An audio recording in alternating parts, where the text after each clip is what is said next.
Hello and welcome to today's video where I'm going to talk to you about everyone's favorite topic, removing nails. Nails, something that carpenters, framers, people use all the time, but there are more ways than one might think to remove them. And I know most people don't like to do it. No one wants to make a mistake.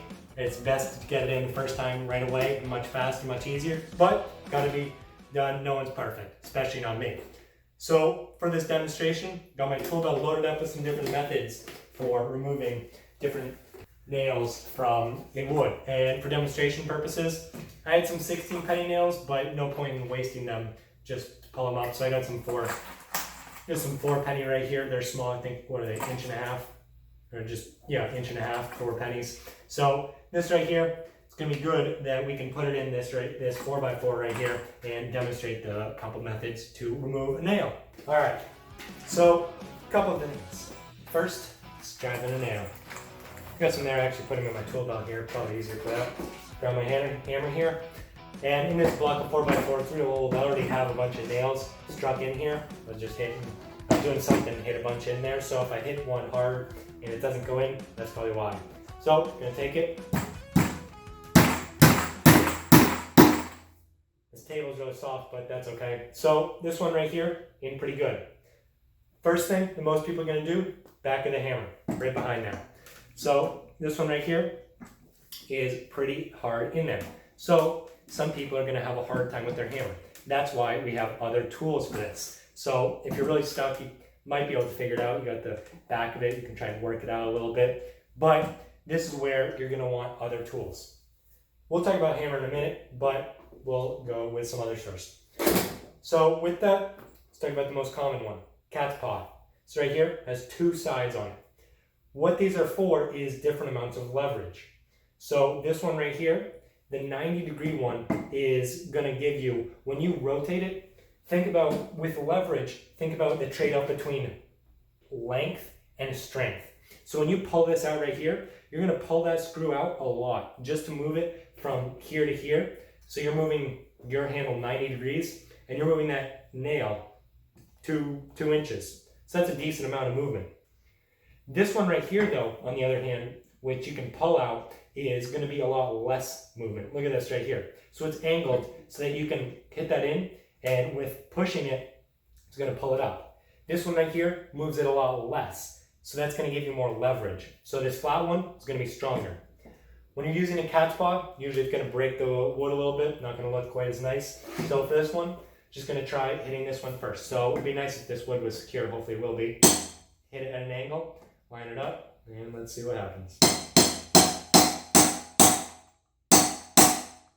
Got it in there a little bit, you can see it's balanced. And like this one with the leverage, it's not gonna pull it up too much, but it could be, I got that in a little better, might be a little bit better. So I'll hit it in again. There we go, that's in better. So you can see, it's gonna pull it up with, this right here is gonna give me a lot more leverage. So if I'm trying to go with this one, that's gonna require a lot of force for me. Well, it's actually not even out enough. It's gonna require a lot of force for me to pull that all the way out, because this right here, I'll try it with this one real quick. There we go. If I'm gonna pull this out, I need to get this nail, that's pretty hard. So that's difficult to do. That's why you have this one with more leverage. So right here, you can push down on it first, work that up. Then you can also get that up to a point where it gets a little bigger. You can use a hammer or something, or you can then just push it right back in, get it a little deeper again, and do the same thing, work it back up again. And soon enough, you'll have that nail out. Usually you're not gonna use this end for the whole removal process like I just did there. Kind of shows why, that it's kind of slower. So just take that out of the way. We'll go from here. See, I got this right here. I'm not gonna hit it all the way. Say it's out a little bit.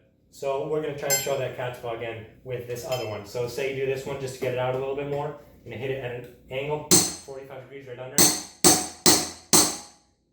Push it out a little. Oops. Gonna use that extra leverage, get it out a little bit. Then if you wanna use this one, you're gonna see how much more motion this one's gonna give if I can get it in there properly. So I've got it, watch this, in one pull. Oh, missed it. That was in it.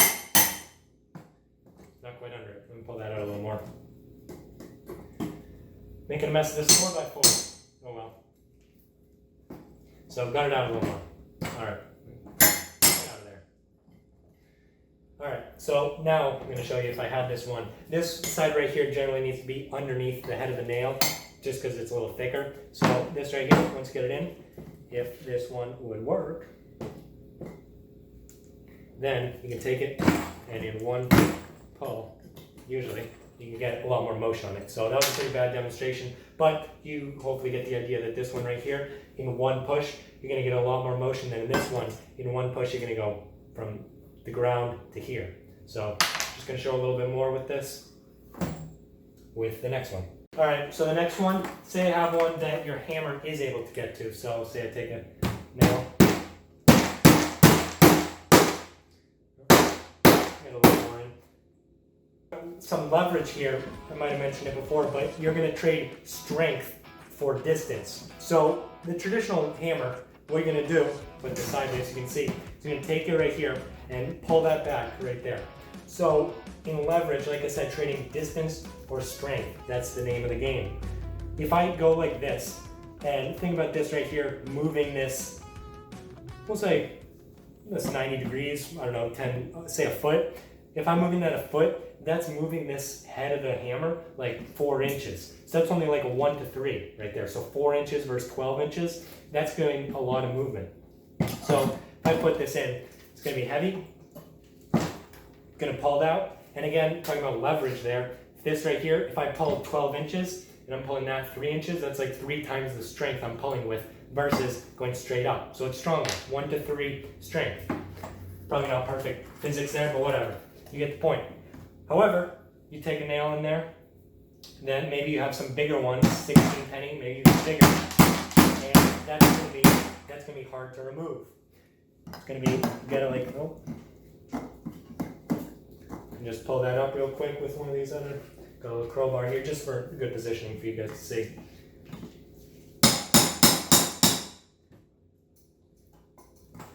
Just trying to hit it. There you go. We'll talk about that one in a minute. Say you're trying to use hammer, once I can get it in there. Hold on a sec. Try a cast paw. There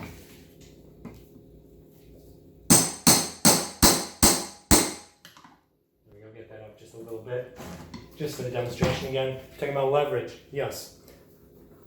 Go like this, move your hand 12 inches, move this 4 inches, that's 1 to 3 about. However, you put this hammer sideways, and then if you take it, if you move your hammer 12 inches, take a look at this right here, that's only going to move that nail inch, 2 inches. So that right there, if you're moving, say, 2 inches, that's a 1 to 6 ratio, that's almost twice the distance. You're going to have half the distance, but twice the strength. So I get that in there. Go like that. You can see that I didn't even pull it all the way out. However, it was much stronger and much easier. So you can do this, it's going to take you more time, and it's going to really bend these nails, but it's going to be much stronger if you're able to go sideways. So that is going to lessen on torque there. If you think about the distance trade-off between getting full movement, only moving it up from here to here, versus full movement, moving it from here to here, that is going to give up that strength, where this one's going to have extra strength. One other little one that I'm not going to talk too much about because the cat's paw is the main one, but if you have something like a utility bar, got a utility bar here. One side is usually like a crowbar, flat here. You can get that, get it under, you can pry that up. Usually got a little lip right there, the angle, you can push it, that was it, under there. And I feel like 16 pennies are a bit easier just because they got a bigger, stronger head. So with this, you can just get some initial leverage. And then also on, I guess you can hit it, that type of thing. It also usually has some sort of a puller here that once you can get it, same thing as a hammer, except think about the leverage. This right here is going to have a big motion and a big movement. Probably, if I can get it in, can pull the entire nail in one pull. If I can get it in there. If I pull this with the entire nail, throwing it off the table, but that's going to trade that off in strength. So hopefully that teaches you a little bit about leverage and why some of these tools like the cat's paw is going to be helpful, especially this one right here, for moving a lot for a little motion. Some other things you can do, which are a little bit, talking about leverage, are going to be a little more difficult, is say if you're really in a pinch, if it sticks out a little bit, you can use maybe like some pliers just to wedge it a little bit. With something like a 16 penny, it's not going to move much. You got to put a pair of these nail pullers. This can do some work. This will do a decent job. You can punch that under there. And again, these right here are round so that they can roll, so that you can get that leverage. So watch right here, I'm gonna take that and roll it. And you can see that it didn't even move a ton, but that's because it's giving all this rolling power, so that I move my hand 6 inches, and this right here is only moving 1 inch, so it's probably a similar ratio of 6, something like that. That's physics for you. Maybe not. So again, this one right here, I don't use it too often because it can't really get if it's too flush, but if you can get it in, it does a pretty good job of being pretty harmless. Like, I'll just show that one more time, just because I like that tool. Let's see.